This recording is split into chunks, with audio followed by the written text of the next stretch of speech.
안녕하세요, 자유인입니다. 최근 손흥민에 대한 인종차별이 발생했다는 소식과 그 내용에 큰 논란이 됐습니다. 손흥민에게 인종차별적 발언을 했다는 주체는 토트넘 동료인 벤탄쿠르였습니다. 벤탄쿠르는 우루과이의 한 방송에 출연해 손흥민의 유니폼을 구할 수 있냐는 질문에 이렇게 답했습니다.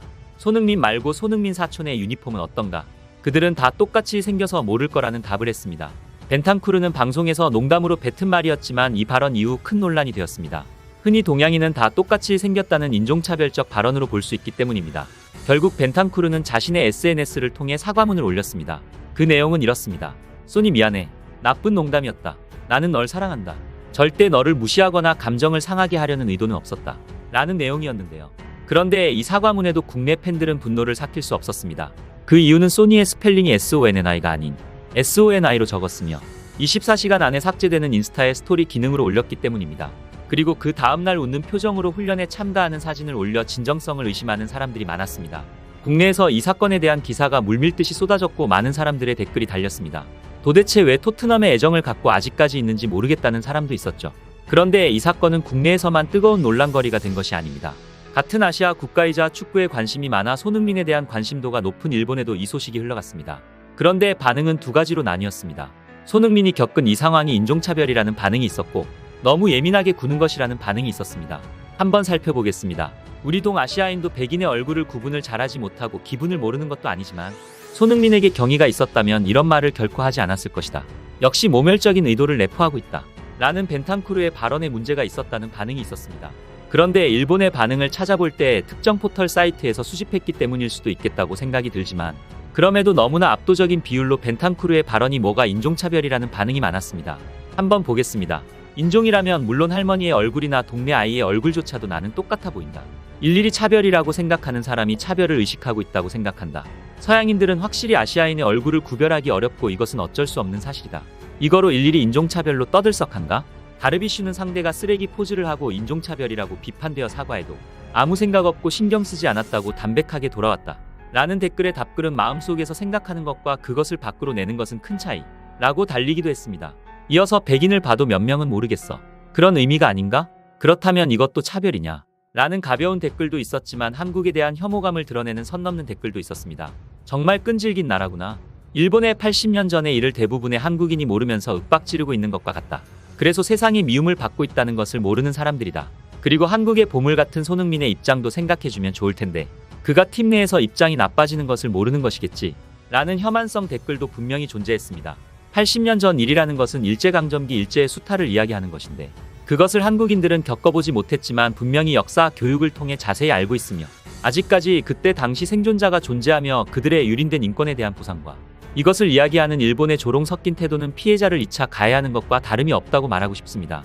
오히려 역사 교육을 제대로 받지 않는 일본의 역사관과 만행을 저지른 가해자가 있지마면 우리는 할 만큼 했다고 주장하는 방식은 아직까지 한국을 제외하고도 여러 국가에서 일본의 이런 행태를 비판하는 것을 일본만 모르는 것이 아닌가 싶습니다.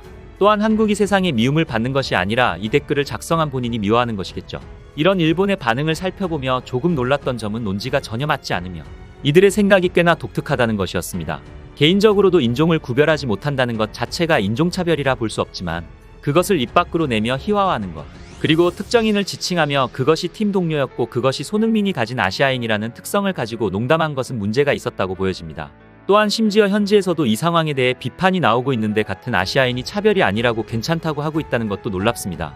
BBC는 손흥민과 벤탄쿠르의 사태를 보도했고 영국 시민단체 킥잇아웃은 구단 차원의 대응이 없자 동아시아와 더 넓은 지역 사회에 큰 영향을 미치는 광범위한 이슈라며 당국과 토트넘에 전달하기도 했습니다. 그렇다면 언론과 시민단체가 아닌 영국 현지인들과 해외 팬들의 반응도 한번 살펴보겠습니다. 뭐야 왜 그런 말을 하는 거야? 그의 딸도 그를 막으려고 했다. 우리 우루과이 사람들은 저속한 유머를 많이 사용합니다. 문제는 이 유머가 우루과이, 아르헨티나, 브라질 외부의 사람들에게 쉽게 전달되지 않으며 이것을 망각하게 된다는 것입니다. 뭐야 그 사람한테 이런 말을 하게 된 거야? 참으로 어리석다라는 댓글에는 민족적 우월감이라는 답글이 달렸습니다. 이어서 우루과이 선수들이 인종차별적 발언을 하고 농담이었다고 주장한 것은 이번이 처음이 아닙니다. 라는 댓글도 있었는데 실제로 2017 U20 월드컵 당시 우루과이 선수 발베르데는 공을 넣은 후 눈을 찢는 세레머니를 해 논란이 되었다가 인종차별적인 의미가 없었다고 주장했습니다. 그러나 라커룸에서 단체로 눈을 찢는 사진을 찍어 올렸고 주최국이 한국이었다는 사실에 변명이 무색하다는 평가를 받기도 했습니다. 또한 희한하게 우루과이를 제외한 남미 국가들이 꽤 이런 행동을 많이 하는데 대한민국과 콜롬비아의 경기에서 콜롬비아 선수 중 한 명이 기성용에게 눈을 찢는 행동을 하기도 했습니다. 물론 기성용 선수는 과거 일본 관중을 보며 원숭이 흉내를 내기도 했어서 변호하기가 애매하기도 합니다. 어쨌든 이렇게 벤탄쿠르의 발언을 이해할 수 없다는 반응들이 많았는데요. 그렇다면 반대의 입장도 있었을까요? 한번 살펴보겠습니다. 토트넘 SNS에 한국 팬들이 토트넘 구단 차원의 대응이 없자 항의하는 댓글이 굉장히 많이 달렸습니다. 그런데 한 팬이 노 레이시즘이라며 인종차별은 안 된다는 댓글을 달자 노코리안이라고 답글을 남기기도 했습니다. 노코리안이라고 하는데 토트넘의 가장 핵심 선수가 한국인입니다. 여기서 이미 끝난 이야기 같습니다. 그렇다면 손흥민은 어떤 대처를 했을까요? 손흥민은 용서했습니다. 자신의 SNS를 통해 벤탄쿠르가 실수를 저질렀다는 걸 알고 사과했다. 불쾌감을 주려는 의도는 없었을 것이고 우리는 형제이며 이 사실은 변함이 없다. 우린 이 일을 극복하고 하나가 됐다. 프리시즌에 다시 하나가 되어 구단을 위해 싸우겠다. 라고 밝혔습니다. 일단 손흥민은 용서를 했습니다. 동료가 잘못을 인정했고 구단을 위해서는 분열되면 좋지 않겠죠. 그렇다면 한국 팬들 역시 이제는 그만 잠잠해지는 것도 좋을 것 같다는 생각이 듭니다. 오히려 손흥민에게 불편한 부담을 줄 수도 있을 거라고 느껴지는데요. 토트넘에서도 모든 선수를 대상으로 교육을 실시하겠다고 밝히고 우리 구단과 사회에는 어떤 종류의 차별도 없어야 한다고 주장했습니다.